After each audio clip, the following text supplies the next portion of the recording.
महाराष्ट्र की सियासत में पक्ष विपक्ष के नेता इधर उधर अपना सिर पटकते हुए नजर आ रहे हैं। किसी को गठजोड़ की राजनीति की चिंता सता रही है तो कोई मुख्यमंत्री पद को लेकर ही आपस में लड़े जा रहे हैं। नमस्कार, मैं पिंटू सक्सेना। आज इस वीडियो में जानेंगे महाराष्ट्र की सियासी हलचल के बारे में। महाराष्ट्र विधानसभा के चुनाव परिणाम अभी आने बाकी है, लेकिन महायुति गठबंधन ने अपनी जीत पक्की मान ली और चुनाव परिणाम से पहले मुख्यमंत्री पद के चेहरे भी सामने आ रहे हैं। किसी का मानना है कि कोई नया चेहरा भाजपा का नजर आना चाहिए।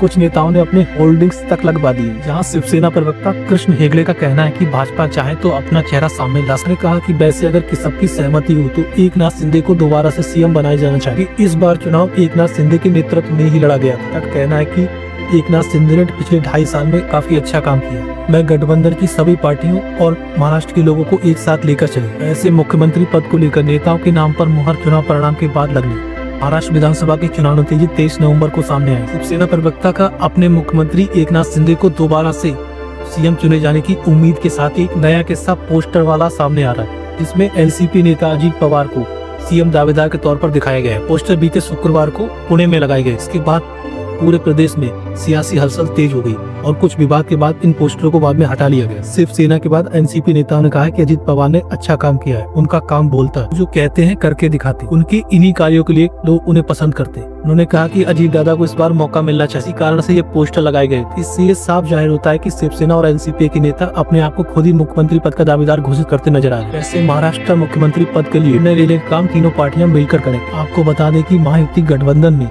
भाजपा के अलावा शिंदे गुट की शिवसेना और अजीत पवार की एनसीपी शामिल। इन्हीं तीनों पार्टियों में से मुख्यमंत्री पद का चेहरा चुना जाना। इन तीनों ही पार्टियों में से भाजपा सबसे बड़ी पार्टी है, जो इस बार 149 सीट्स पर चुनाव लड़ा। महाराष्ट्र में मुख्यमंत्री पद का चेहरा चुनने में भाजपा की अहम भूमिका रही। महाराष्ट्र में पिछले कुछ समय से जोड़ तोड़ की राजनीति होती है। पिछले 6 बार से किसी भी दल को पूर्ण बहुमत नहीं मिला। अपनी तोड़ो और राज करो नीति के तहत पहले तो शिवसेना और एनसीपी में दरार डालने का काम किया। कोई भी पार्टी महाराष्ट्र में अकेले राज न कर सके। इसी का परिणाम रहा है कि इस बार 2024 का विधानसभा चुनाव महाराष्ट्र में 2 टीमों के बीच लड़ा।